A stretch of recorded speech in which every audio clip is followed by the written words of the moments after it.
What's up, Bills Mafia? Ryan Thomas here, live on the TTSP Buffalo Bills post-game reaction show. It is Wednesday. What is it? Wednesday. We're in October 20th? October 20th already. The month is winding down. We're inching closer and closer to Halloween. And on Halloween, the Buffalo Bills play their next game as we're heading into the Buffalo Bills bye week now, coming off of what was a heartbreaking loss to the Tennessee Titans. The Buffalo Bills losing this one 34-31. I wanted to give myself the proper amount of time to somewhat heal from this one, because this was a very tough loss, to say the least. This was a very tough game for the Buffalo Bills. And really from the jump, despite the fact that we had that 20-17 lead at halftime, I knew that this game was going to be a tough game. I talked to, plenty of Bills Mafia members, whether it's on Twitter, Instagram, Facebook, personal friends, buddies, family members. They're asking me, what do I think of this Monday Night Football game against Tennessee? And I knew that this game was going to be tough for a wide variety of reasons. But I'll start off with, I knew this game was going to be tough due to the fact that it's just the way the NFL works. 1 week, the Buffalo Bills could be on top of the world playing the Kansas City Chiefs, beating the Kansas City Chiefs the way that we did. The next week, you have a motivated, hungry Tennessee Titans team at home, ready, willing, and able and prepared to play us in rising to the challenge. And you have to acknowledge that. First and foremost, before I dive into the game, you have to acknowledge that Tennessee did come prepared for this game. They did come prepared as far as combating our offense and obviously implementing the run game with Derrick Henry. It was obvious to me, and it was apparent to me from the jump, from the get-go, that Buffalo could not stop offensively in terms of our offensive line. They simply could not stop the Titans' front seven. And that means, obviously, the front four, as well as the linebackers. The speed of the linebackers, the speed of the front four in Tennessee against our offensive line was drastic. It was glaring. In terms of our run offense is never really all that great, let's be honest. But we couldn't even try it hardly at all in this game early on, and it somewhat set the tone for the rest of the game. That's my first observation. I want to remind you guys that this podcast post-game show for the Buffalo Bills Week 6 loss is available on Apple Podcasts, Google Podcasts, Spotify. You guys are tuning in on the stream live right now on YouTube and Facebook. Greatly appreciate you guys tuning in each and every week. This was a tough one to grasp. This is a tough loss to chew on.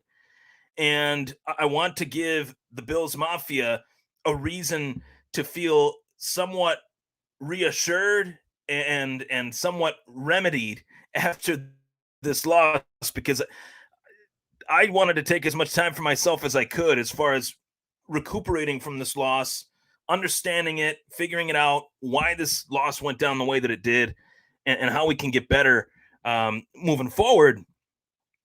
But I wanted to read some thoughts here from the fans. I wanted to read some thoughts from Bills Mafia, and I read a lot of thoughts on this game, and most of the thoughts are negative. Most of the thoughts are angry.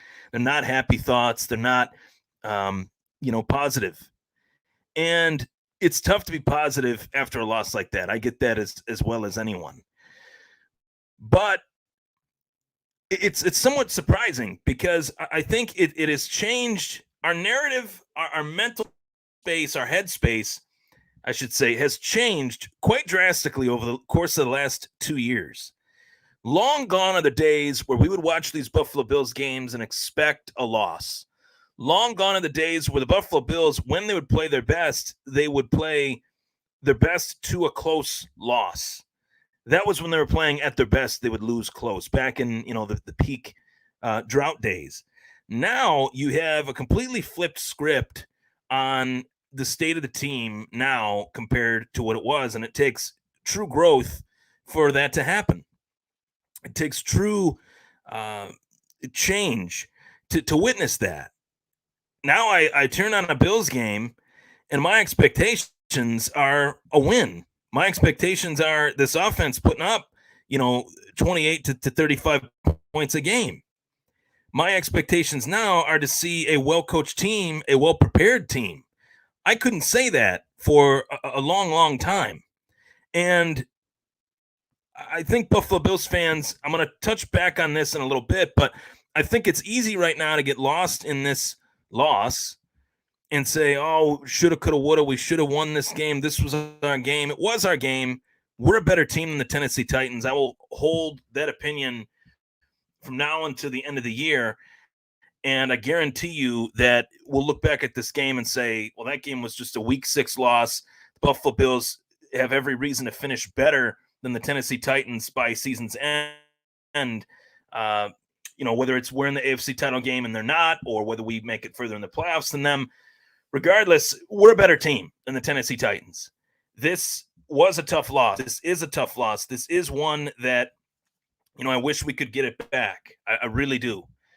But I think Bills fans have to somewhat slow their roll and somewhat understand that, yes, this is one game. This is a loss. Week 6, Monday Night Football. We got plenty of games left. We got plenty of work to be done.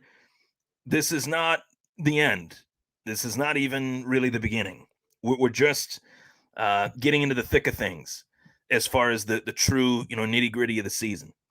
So it was great to see, the Buffalo Bills fan base go from, Buffalo or wherever they're from, supporting the Bills, to Nashville. It was great to see that many fans in attendance. And it was great to see just the anticipation for this game at the level that it was.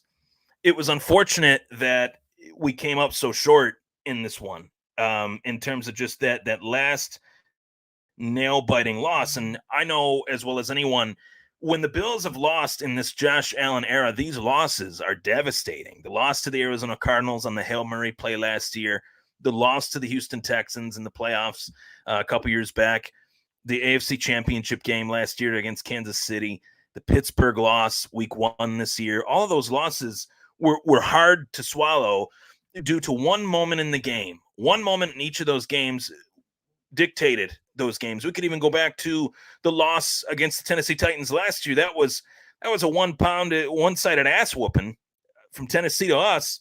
I believe the score of that game was 42-16, 42-17, something like that.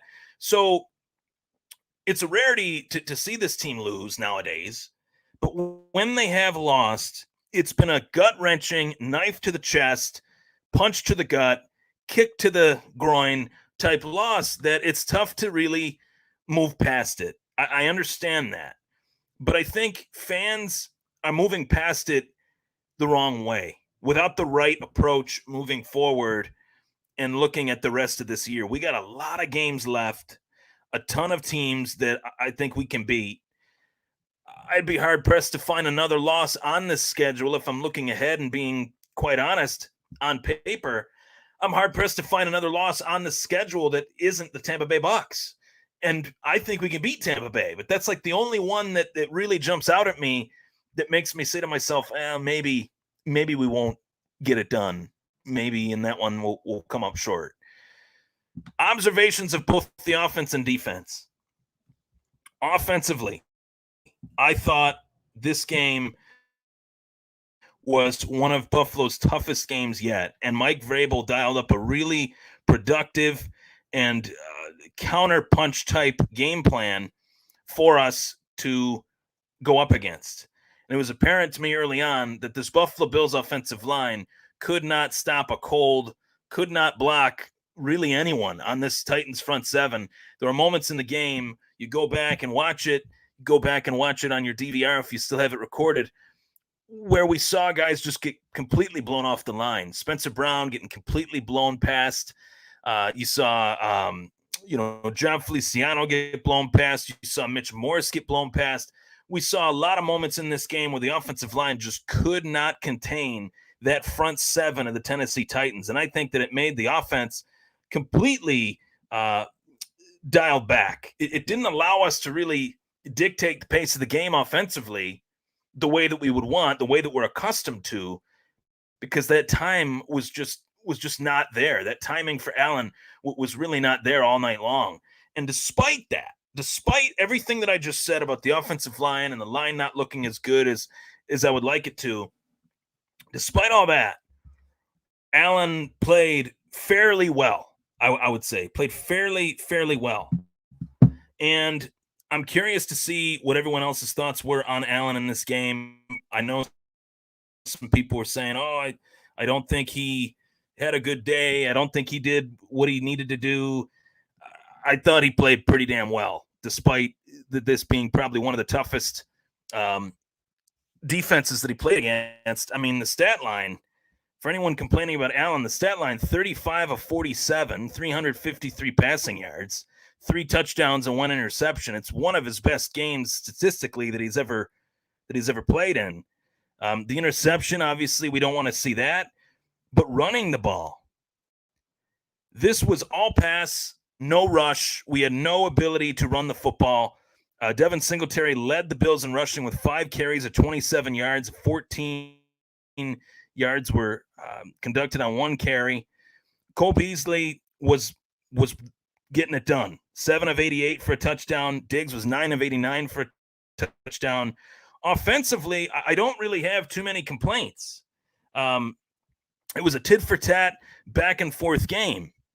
Defensively, my number one key to victory was to neutralize Derrick Henry. And to date, Buffalo, traffic during the game, Derrick Henry, 58 yards against Buffalo, 48 yards against Buffalo, 68 yards against Buffalo, under 100, under 75 rushing yards in practically every game he's ever played in against Buffalo. And yet, Monday night, he looked like Walter Payton out there. He looked like, and Derrick Henry, the discussion of the best back in the league is one that's always entertaining, but the discussion stops and ends with Derrick Henry. He is, without a doubt, the best running back in the league, King Henry. There's no debating it anymore. You look at the last 2 years, you look at this year, continues is another story for another day. But this man is literally the Tennessee Titans offense. With all due respect to Ryan Tannehill, who did make some really nice throws in this game, some clutch throws in this game, with all due respect to Julio Jones and A.J. Brown, those guys get their work when Derrick Henry is successful. Those guys get better work when Derrick Henry is firing on all cylinders. If Derrick Henry is off, if Derrick Henry is not, the player that he is typically in a game, whether it's he's banged up or they just can't get him going, those guys aren't as good without him doing something. And those guys are better offensively with him humming. And when Derrick Henry was rattling off these runs against the Bills, it created this snowball effect against the Buffalo Bills. And the key to the game that everybody is talking about, that I think is definitely a hot button talking point, is the simple fact that the 4th and 1 call, Sean McDermott's 4th and 1 call on the final play of the game, we're down in the red zone against Tennessee. We have 4th and 1. Josh Allen just made one of the biggest plays of the game, trying to scamper to the left. That was another thing that Tennessee's defense did very well. They forced Allen to roll to his left rather than to his right. Unlike last week, where Allen was rolling to his right, he pointed down the field for Knox to turn it loose, to streak down the sideline there, and Allen found him for that big touchdown on Sorensen against Kansas City. Allen wasn't really afforded the opportunity to do that on Monday night against Tennessee. They rolled him out to the left a lot. They forced him to throw off his back foot.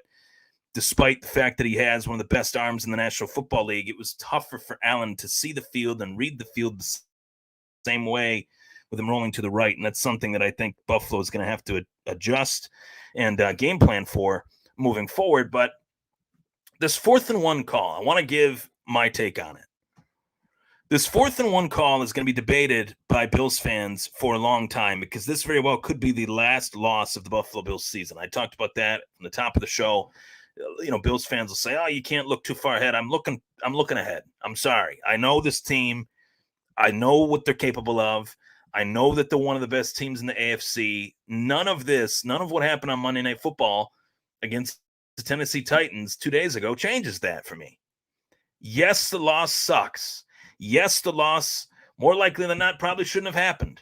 Okay. But it did. And you pick yourself up. We got a full bye week.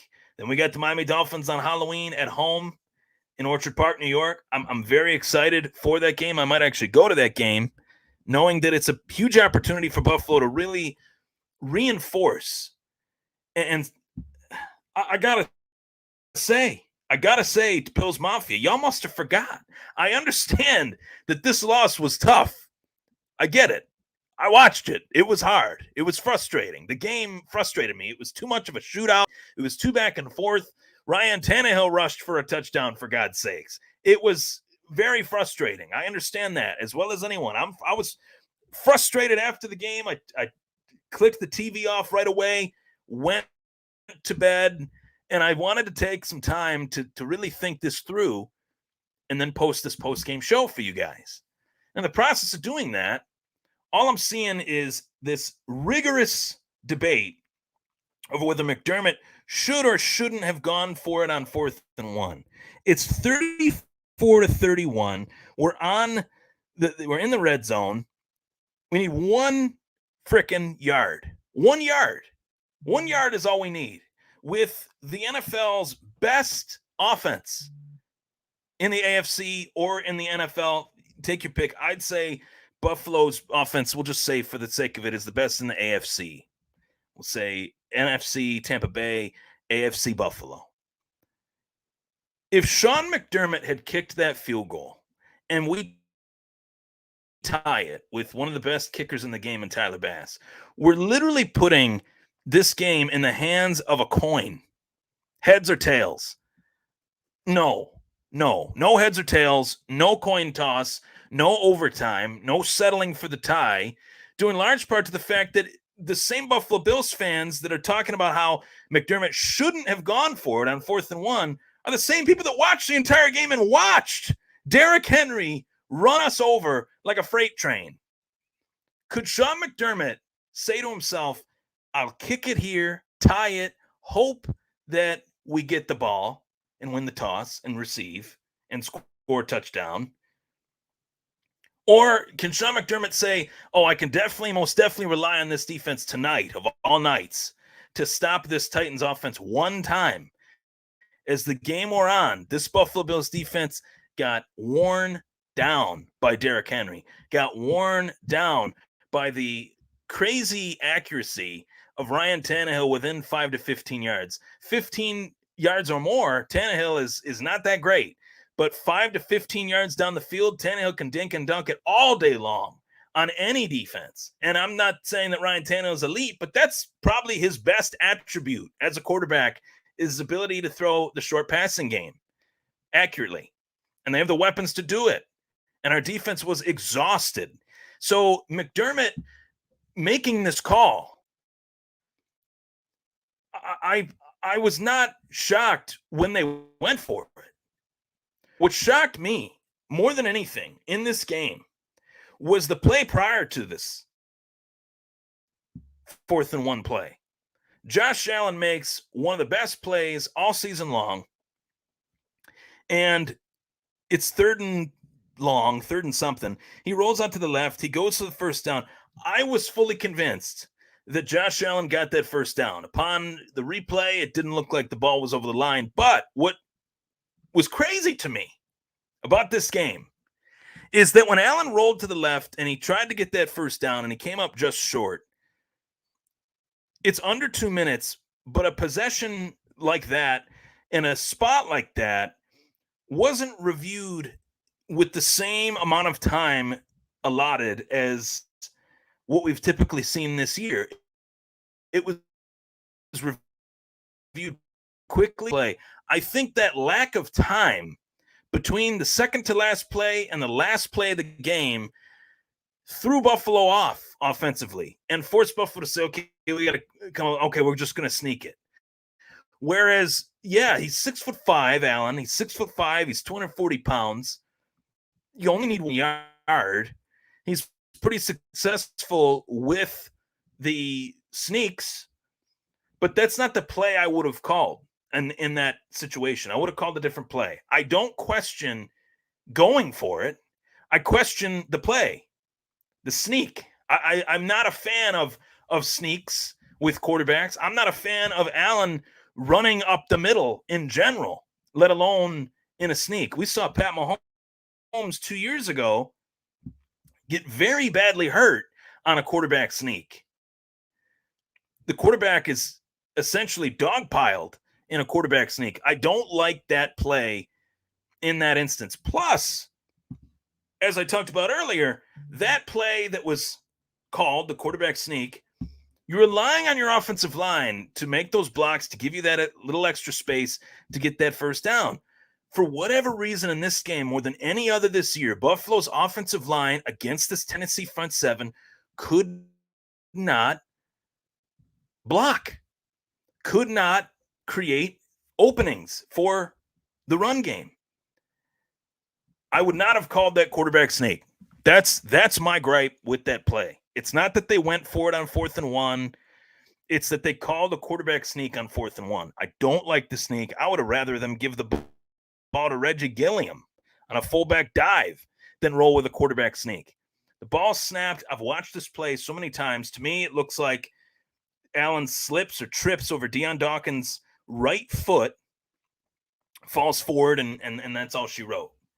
It was a devastating loss, a devastating way to lose the game. But you also throw in the fact that in that red zone opportunity, 4th and 1, that's a play. You sneak it, you fullback dive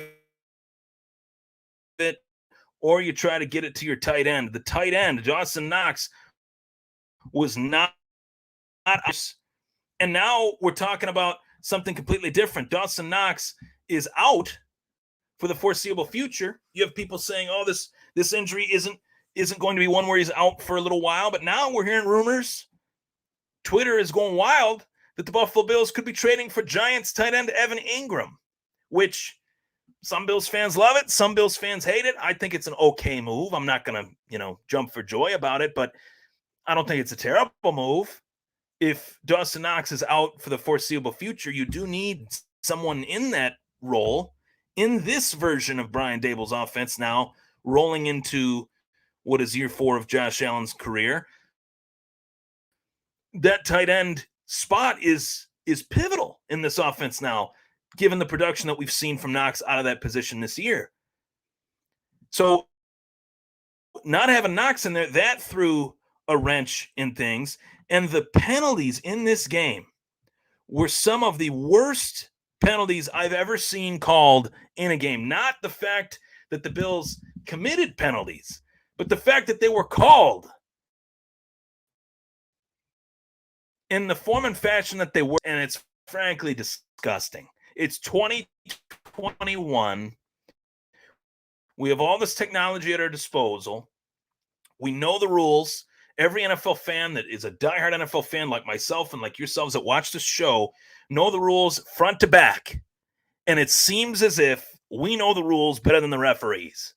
It seems as if the referees over analyze these plays and call them penalties. Or the one penalty that really grinds my gears, and this was one that was a rightful call. I'll say it. It was a rightful call. The Andre Smith penalty on Isaiah McKenzie's kickoff return for a touchdown. You are a special teams player in this league. I'm talking Andre Smith. You are a special teams player in this league.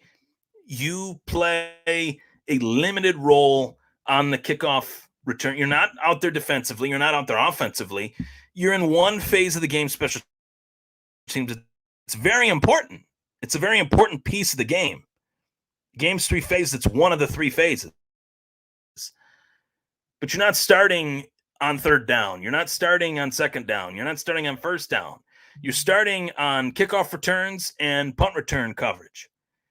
And you commit that penalty, a holding call that negates a kickoff return for a touchdown, which is extremely rare these days in the National Football League.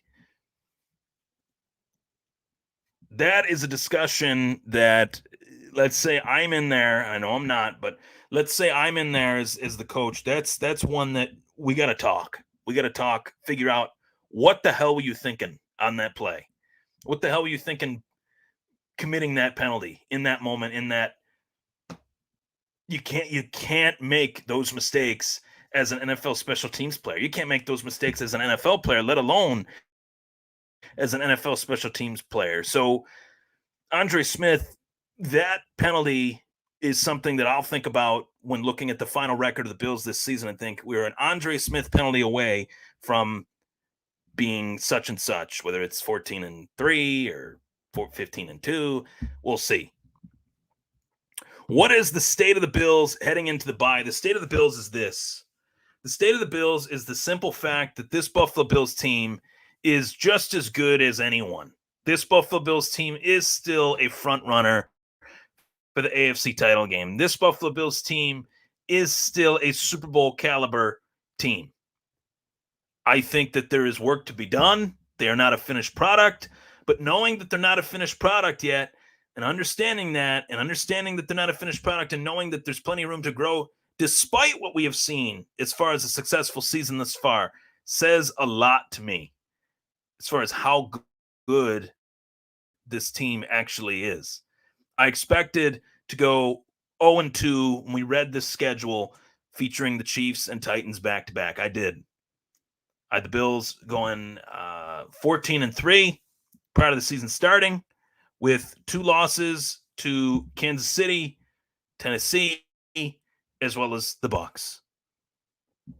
We lost to Pittsburgh week 1. We beat the Chiefs. We lost to Tennessee. The Bucs game hasn't happened yet. So this team has actually overperformed my expectations in that regard of those teams, playing those teams, those weeks, et cetera, et cetera. But this team is legitimate. And Bills fans that are out there that are frustrated and annoyed and pissed that this game went the way that it did, I think you got to look to next week. And next week we're not playing anybody, but I think you got to really look at this team. Look at where we are now compared to where we were even 2 years ago. This team is better than they were last year. A one-dimensional off.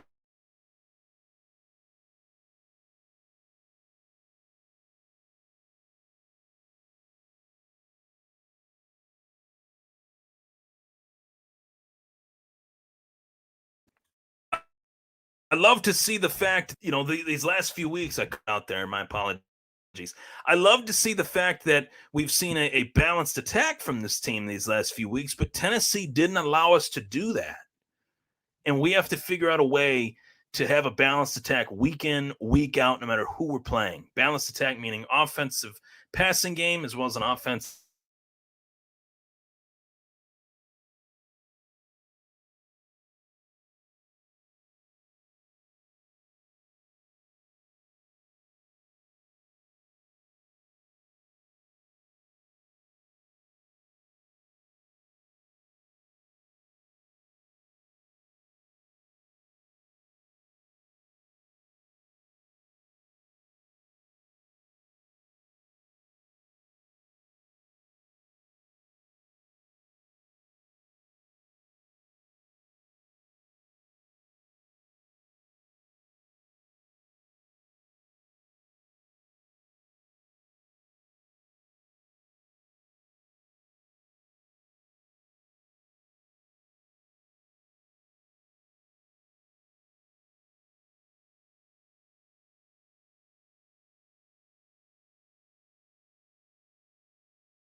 We're back on. Okay.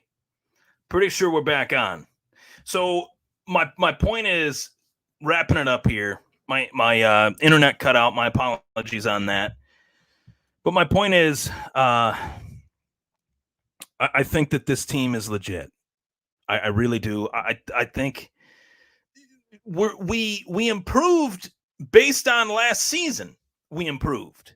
We improved based on the fact that last year against Tennessee, we got our asses handed to us. We got completely obliterated by the Tennessee Titans. That has not happened yet to this Buffalo Bills team. I say yet because we got plenty of weeks to go. Do I think it will happen? No, I don't. Reality check is this. We have a division that is ours to lose. And I say that with all due respect to any opponent that we have that is an AFC East team, whether it's New England, whether it's Miami, whether it's the Jets. These teams are all rebuilding. These teams are all 3 years behind us. Miami has a decent defense. I'll throw that out there. New England is well coached. They have the greatest coach arguably of all time. But the Jets, they're 3 years. They know that. We know that. They know that, and we know that. So we win this division. We're right in the top seed area. We have to get that top seed this year. That's the goal, and that goal still is relevant. That goal is still out there. Yes, this loss hurts that, but we got so many weeks left in the season. We're only 6 weeks in. And I feel like some Bills fans are looking at this loss like, oh, here we go again. No. Calm, cool, and collected. Understand that this team is a different team than teams of years past. And I know one thing, we haven't necessarily seen Allen and Diggs hook up the way that they did last year. And I'm saying it in a way that leaves more to be desired, more to look forward to coming off of this bye. I think this bye couldn't be coming at a better time. Last year, we lost off that Hail Mary against the Cardinals right before the bye. What happened after that? What happened after that? We didn't lose another game the rest of the year until the AFC title game. So this team is mentally tough. This team has leadership that the Sabres haven't had in 10, 15 years. And the leadership that the Bills haven't had in 10, 15 years prior to Allen and prior to McDermott.